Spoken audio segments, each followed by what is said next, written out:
Everyone, today I am going to be going over the communication and collaboration models that I've looked into that would be really beneficial for the equitable integration of AI for students with disabilities.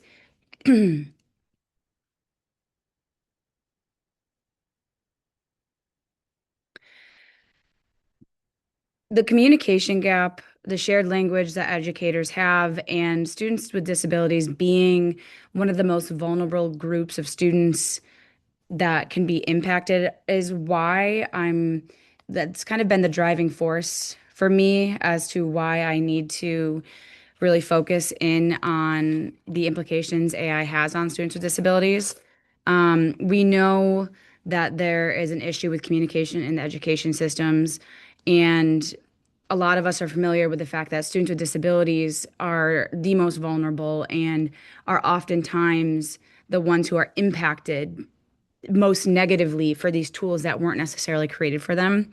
And we're going to look into how there's a shared language within educators. And so, if we're talking about a tool like AI that hasn't really been used as frequently or as consistently, and it hasn't really stood the test of time yet, we're looking at whether or not there's value in like developing a language that educators can use to talk and to support with AI. So the three models are going to be the positive AI in education, complexity theory, and then the multi-level policy implementation.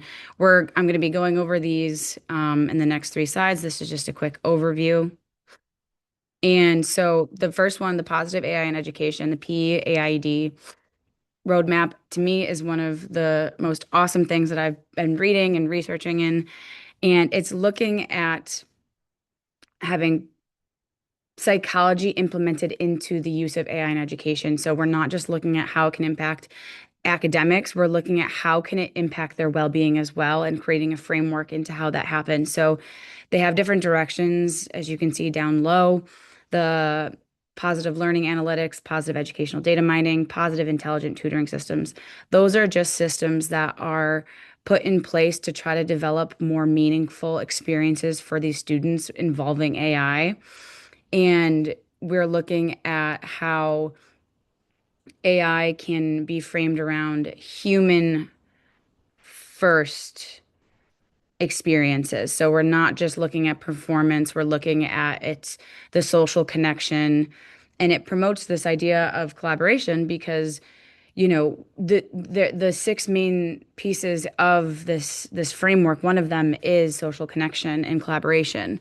And so we need to be making sure that we're orienting things around what all students are able to do and how they can thrive. The second model is the complexity theory framework. We see that schools are complex systems and that communication is the mechanism where all these agents are interacting and organizing and creating equitable outcomes. And so when we see that feedback loops are broken, the system isn't able to adapt. So we see these policy agents, admin, educator, students, all these different agents within the system that are communicating or being a part of AI interpretation, AI policy implementation. But where are we seeing the issue? We're seeing, there's mandates, but it's not communicated downward, that it's interpreted, but there's rarely feedback up or down. We're seeing that we don't have the ability as teachers to communicate back up and how we're seeing it affecting students. And then we have these students who are navigating the AI, right? The most vulnerable. And their experiences are self-directed. And we're seeing a lot of issues coming to place because they are not critically thinking. And so we're seeing this issue with communication and feedback and where the information is flowing down, but now that it's down at the students, how can we get it back up to start fixing this framework and developing something that's impactful? And then the third model that have looked at really as like a trifecta is the policy implementation from Bien Pont. looking at the policy, the administration, the classroom level, right? With policy existing, but never reaching the equitable level that we need it to. So, looking at how successful integration requires all these different moving parts, and we can't just make it a technology issue. We can't look at something and just be like, okay, it's a tech issue, let's hand it to tech. No, this is a system-wide concern because we know that things are happening. We know that there's impact with AI in school systems, but without there being a structure in which, okay, so now AI is down in the classroom. We need to get it back up to the policy now. How do we as teachers get ourselves back up there? And so without that bidirectional communication channel, we're kind of left with these pitfalls and these concerns that we're having, and there's really nowhere where we see we can go. And so my problem of practice is really focusing on how it's impacting how these teachers are adapting AI, its implications on students with disabilities, so we can start by having the information we need, right? That qualitative data that we need, and taking it to the next step to go back and say, hey, we get that it's here now, but we need to kick it back and we need to start having conversations at a different level again. And the theories that, I've looked into are really, there's idea that AI literacy, that, meaningful AI requires coherent literacy structures about AI. So what do certain terms mean?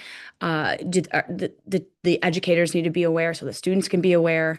Um, we would look at the complex adaptive systems, as I mentioned, right? This complex adaptive system with the complexity theory would just give us that groundwork that these schools are complex adaptive systems and these agents just aren't moving bidirectionally. We aren't self-organizing. We're not creating equitable learning outcomes. And so it's structural. We're seeing with this theory in place, it's structural, right? We have the communication with the AI literacy. We have the structural system for complex adaptive systems, and then the systems theory looking at policy implementation. So if we look at like that documentation, that paperwork, um, when we don't have good communication between, policy and then the classroom, anything that's well intended to be successful isn't successful. So what are we seeing? Here's some positives. We know that there's academic access for students with disabilities when AI is used correctly. We are seeing that there are adaptations and accommodations and prioritizations that we can use AI for that are impacting students with disabilities. We know that with system alignment, there is a better capacity to adapt and overcome and have equitable outcomes and have these technologies that do change. We know that these can happen when we have system alignment. And it also improves the equity, right? It improves the equity of which what we are offering and how the learners can reach it. And then, the roadmap using the positive psychology, it shows that we can use AI to not just support them academically, but we can use that strength-based framework and angle that into the learning environments where they have deficits and that they need the support. So we see that there's such an impact that AI can have. But again, these pitfalls, what we're seeing is that there's gaps in the digital divide. So where there typically are more students with disabilities, there's less resource access to any kind of resource. So there's there's there's a well-designed idea, but then we don't have any kind of resource equity in terms of the districts that probably need it most. Looking at Vienna Pont, we know that policy is not translating into its practice. Um, AI has this algorithmic bias that's harming these students with disabilities, which widens the gap. And we're looking at different language barriers and assumptions that AI has predetermines in its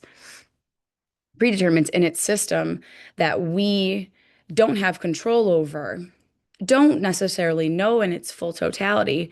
And yet, when we have a student with a disability that might be engaging with an AI tool, we aren't able to communicate to the student how in which this system, this AI system is bias, right? And how it's harming. So we have these biases that we need to be able to address.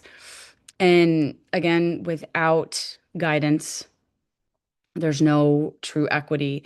If we are going to talk about AI being a part, we need to make sure that there's something beyond just professional development, whether it's, looking more at analyzing the policy, reinforcing the use of, collaboration times, the prep times to work towards how we can start shooting the feedback systems back in place, and knowing that without stronger feedback and communication within the system, regardless of how positive or how much this system is supposed to be reinforcing these good and positive things, it's not going to matter. These intentions that we believe to be good, they're going to have downfalls.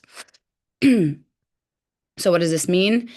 Communication has to be circular, iterative, right? We need to be able to have the bidirectional feedback loops. We need things to be able to go in multiple directions. Frameworks need to be mandated. We need to be able to look and have clear understanding of what is expected of us as the educator and how we can demand from different directions changes, and that students with disabilities have to be in that center. We know that we're right, it's a tool for students, but are we generalizing that term students? Where are we looking at these students and how are we saying, oh, it's all students, right? And it's like, okay, well, is that all based on general scores of um, you know, a state test? Where are we getting the term for it being something student centered? And how do we make sure it's including all students of all levels, of all different disabilities and backgrounds at the same time prior to it being made, so it's not some, we're pulling back the system to try to re-embed something that was already made and will have pushback for it. And that is my presentation. I hope I didn't go over time. My timer went off. I am really looking forward to getting feedback from everybody and really looking forward to watching some of the videos. Thank you, guys.